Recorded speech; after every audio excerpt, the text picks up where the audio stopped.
안녕하세요. 저축을 부탁드립니다. 오늘은 부동산 계산기 활용하는 방법에 대해서 이야기를 드리려고 하는데요. 저희가 의식주가 굉장히 중요한데 집, 목돈이 많이 들어간다는 거죠.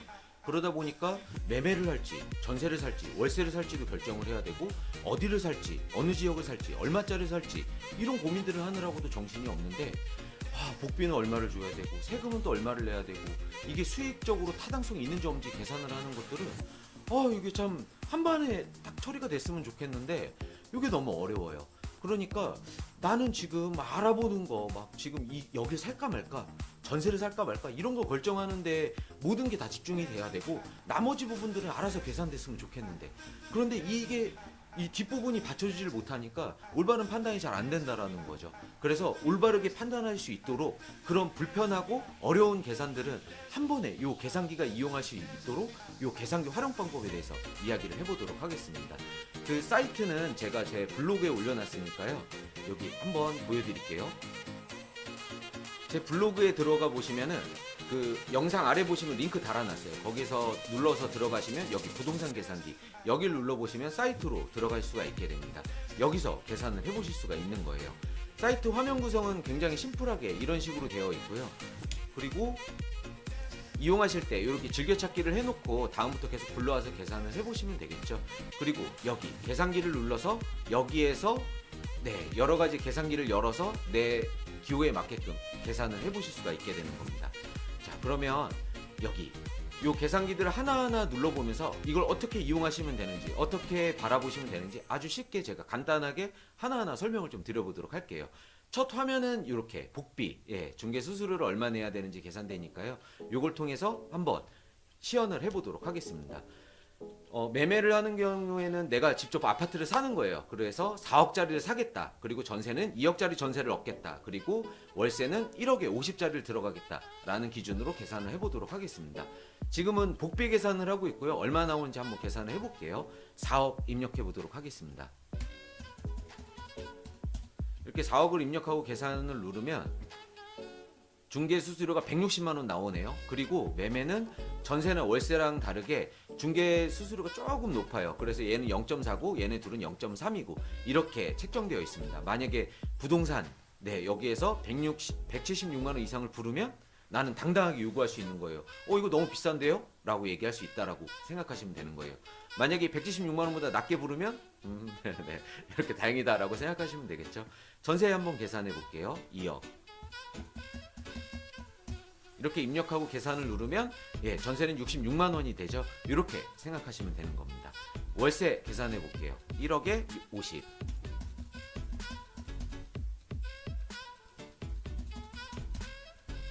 이렇게 입력했더니 45만원에 45,000원 그래서 49만 5천원이 복비로 나가는구나 라고 이해하시면 되는 겁니다. 다른 계산기 한번 이용해 보도록 하겠습니다. 이 취득세라는 건 뭐냐면 내가 매매를 하고 싶은데 부동산 복비만 들어가는 게 아니라 다른 세금들도 들어가요. 이런 비용들 한번 알아봐야 되잖아요. 그래서 한번 입력을 해볼게요. 4억짜리를 살 거예요. 이렇게 4억을 입력하고 계산기를 누르면 이렇게 취득세랑 지방교육세를 내야 돼서 440만원을 내야 되는 겁니다. 그런데 이거 말고도 다른 비용들이 들어가겠죠? 이렇게 채권 할인, 공부료, 증지세, 인지세 뭐 이런 비용들이 들어갈 텐데 이런 비용들을 내가 직접 알아보고 내가 발품을 팔아서 내겠다라고 하면 이 돈밖에 안 들지만 이렇게 작다면 작고 크다면 큰 돈인데 이렇게 나가지만 이게 너무 귀찮아서 나는 법무사에다가 맡겨야 되겠다 그러면 이런 비용들이 더 나간다라고 생각하시면 되는 거예요. 그러면 취득세 내가 아파트를 샀을 때 얼마가 들어가냐면 440만원 들어가고 그 다음에 요 밑에 있는 비용들이 들어간다는 겁니다. 요 밑에 있는 비용들이 들어가는 거죠. 그런데 만약에 내가 이런 게 귀찮아서 법무사에다 맡기겠다라고 하면 여기까지 포함한 요 비용이 나간다라고 생각하시면 되는 거예요. 그래서 나는 이렇게 572만원의 비용이 추가로 발생이 되는구나 라고 이해하시면 되는 겁니다. 다른 계산 또 해볼게요. 양도소득세를 눌러보면은 요즘 많이 바뀌고 있어요. 양도소득세 관련해서 막 얘기가 많은 거 아시죠? 요즘에 그래가지고 요거는 아직 지원을 안 하고 있습니다. 다른 계산기 한번 눌러볼게요. 증여세는 뭐냐면 저희가 그러니까 내가 4억짜리 아파트가 있다라고 가정을 해볼게요. 내가 4억이 있는데 그리고 내가 죽으면 그냥 당연히 상속이 돼야 되겠죠. 그런데 그 상속을 하게 되면 공제금이 굉장히 커요. 내가 내야 될 세금이 있다고 하더라도 그게 배우자나 자녀한테 갔을 때 세금이 굉장히 작게 내게 된다라는 거죠. 하지만 증여를 하게 되면 세금이 굉장히 높습니다. 그러면 보통은 죽어서 증여되면 참 좋겠죠? 네, 이렇게 좀 이해하기 쉬우라고 제가 이렇게 막 말씀을 드리고 있는데, 그런데 증여가 필요한 이유는 바로 이런 거예요. 내가 4억짜리 아파트가 곧 5억, 6억이 될 것 같다라고 생각을 하는 거죠. 그러면 내가 6억이 된 상태에서 돈을 물려주는 것보다 지금 내가 4억에 빨리 증여를 해버리면 곧 6억, 7억이 된다라고 하면 그럼 너무 좋잖아요. 그런 고민들을 해야 될 때 그때 증여세가 필요하게 되겠죠. 그런 부분들을 계산을 해보는 겁니다. 한번 입력을 해볼까요? 나는 4억짜리 아파트를 갖고 있으니까 이렇게 4억이라고 입력하고 계산을 누르면 배우자는 얼마, 뭐 기타 등등 막 계산이 다 되는 거죠. 배우자한테 증여했을 때에는 돈이 안 나가죠. 그런데 직계 존속이거나, 직계 존속은 부모님이 되겠죠. 이렇게. 네, 그리고 5,580만 원을 내야 되네요. 이런 식으로 바로바로 계산이 되는 겁니다. 그러면 내가 이 4억짜리를 증여를 했는데 이게 6억이 될 거라고 생각을 했다라고 하면 끝까지 5,580만 원 내도 괜찮다. 근데 그게 아니면 이런 고민들을 바로바로 해볼 수가 있는 겁니다. 자녀한테 한번 물려줘 볼까요? 미성년자 자녀? 미성년자 자녀한테 한번 계산해 볼게요. 6,100만 원. 근데 미성년자가 아닌 성인 자녀한테 물려주면 5,580만 원. 그러면 이렇게 미성년자인 자녀한테 물려주는 게 증여세가 좀 더 많이 나오게 되네요. 이런 식으로 보면서 난 증여를 할까? 아니면 내가 그냥 보유를 할까? 이런 부분들을 고민을 해보시면 되는 겁니다. 다른 계산기 한번 볼게요. 실거래가는 잘 지원 안 하는 것 같아요. 그냥 네이버에서 그냥 네이버 부동산에서 검색해 보시면 될 것 같습니다. 제가 이렇게 입력을 해봤는데 잘 안 되더라고요. 이게 이렇게 여기서 안 돼요. 아직 지원을 안 해주나 봐요. 지원을 하면 그때부터 이용하시면 될 것 같아요. 그리고 정말 중요한 거, 투자 수익률. 이걸 보면서 내가 부동산 매매를 하더라도 고민을 정말 해볼 수 있는, 이게 정말 중요하니까 한번 예시를 통해서 한번 해볼게요. 제가 지금 사고 싶은 아파트는 5억짜리입니다. 이렇게 5억을 입력해 놓고 이제 고민을 하는 거예요. 나는 얘를 전세를 빼줄까? 아니면 월세를 할까? 아니면 내가 대출을 받을까? 대출을 받지 않을까? 이런 부분들의 고민들을 다 해볼 수가 있는 겁니다. 일단 저는 한 2억 정도를 갖고 있다라고 볼게요. 투자 금액이니까 내 돈이 들어가는 거죠. 2억이 있는 거고 나머지 3억이 모자른데 3억을 어떻게 할까요? 대출을 받을까요? 아니면 보증금을 빼줄까요?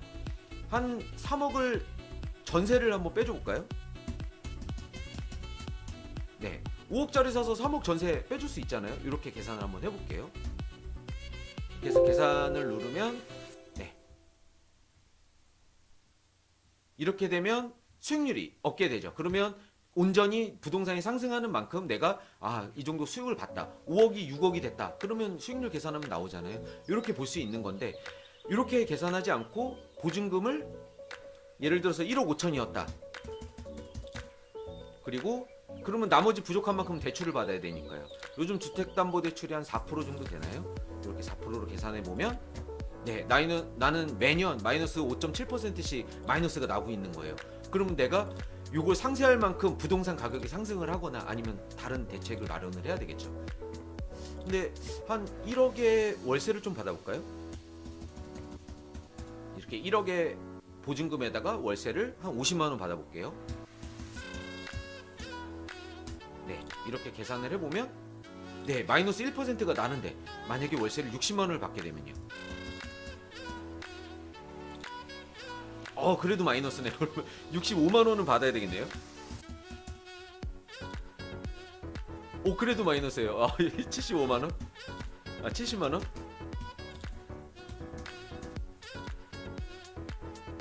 이제 플러스가 나네요.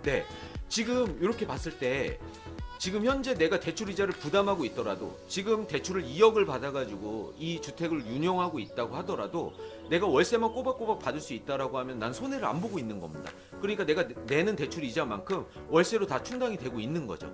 이런 상태에서 부동산 가격이 올라주면 나는 부동산을 사도 잘 샀네 이런 고민들을 해볼 수 있게 되는 거죠. 그래서 굉장히 많이 쓰이는 것 같아요. 투자 수익률은 이렇게 이용하시면 되는 겁니다. 그 밖에 계산기들은 간단한 건데 간단하게 소개는 좀 해드릴게요. 뭐 손 없는 날이라고 해서 이렇게 표시하는데 요즘에는 이거 많이 신뢰 안 하는 것 같아요. 그런데 손 없는 날 바로바로 표시되고 있고요. 여기에 맞춰가지고 이사하면 좀 더 기분이 좋겠죠? 네. 도로명 주소. 네, 이것도 도로명 주소를 입력하든 그냥 일반 주소를 입력하든 바로바로 계산이 되니까요. 바로바로 검색되더라고요. 너무 좋더라고요. 그래서 이렇게 쓸 수 있는 겁니다. 그리고 월 납입금 계산은 이제 대출이자 계산하는 건데 원리금 상환할 거냐 원금 상환할 거냐 이런 부분들로 해서 대출을 2억을 만약에 받았는데 네, 2억을 만약에 대출을 받았는데 금리는 4%를 받았는데 그리고 10년짜리를 받았다 120개월 20년짜리를 받았다 240개월 이런 식으로 나뉘겠죠. 만약에 거치기간을 두셨으면 그러니까 이자만 갖고 있다가 나중에 원금과 이자를 갚겠다 아니면 그냥 원금과 이자를 갚겠다 이렇게 결정하실 수 있거든요. 그런데 거치기간이 없다라고 하면 0으로 두고 계산을 눌러보면 바로 내가 상환해야 되는 금액이 나오게 되는 겁니다. 그래서 지금 얘는 그 상환해야 되는 돈이 이제 149만 9천 한 150만 원 정도 상환해야 되는 거죠. 이런 식으로 상환해 나간다라고 이해하시면 되는 거예요. 바로바로 계산이 되는 거죠. 만약에 이거를 원리금 상환으로 하게 되면은 금액이 동일하게 만들어져요. 네, 그래서 121만 원씩 계속 상환을 하게 되는 거고, 네, 이렇게 원금 상환을 하게 되면은 네, 이렇게 처음에는 많이 내지만 점점 줄어들게 이렇게 계산이 되는 방식으로 대출을 받으실 수 있는 겁니다. 이렇게 대출을 보면서 난 뭘로 받지? 어떻게 받지? 240개월 동안 받을까? 아니면 120개월 동안 받을까? 이런 부분들을 계산을 해볼 수가 있는 거죠. 120개월 동안 받으면 내가 그만큼 대출이자가 적게 되면 내가 그만큼 돈을 모으는 효과가 발생되지 않나요? 네, 이런 부분들을 계산해 볼 수 있는 겁니다.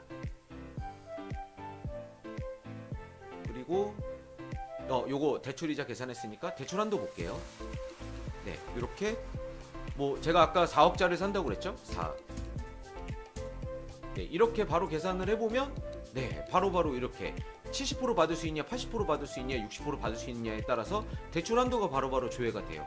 그런데 요즘에는 80% 대출 어렵죠? 네, 그러면은 네, 이렇게 한 2억 4천 정도 받겠구나 이렇게 예상하실 수가 있는 겁니다. 그러면 그 2억 4천을 입력을 하게 되면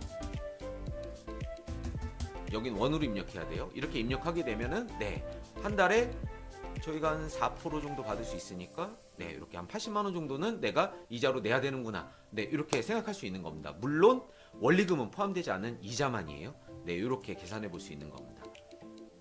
아, 이제 마지막이네요. 마지막 평수 이자.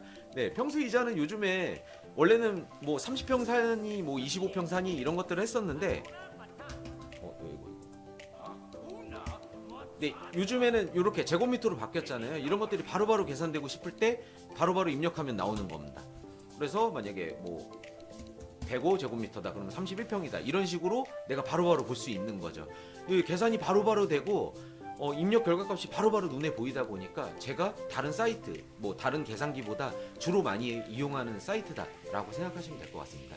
오늘 영상은 끝났습니다. 이상 마치도록 할 거고요. 다음에는 더 좋은 정보로 찾아뵙도록 하겠습니다. 감사합니다.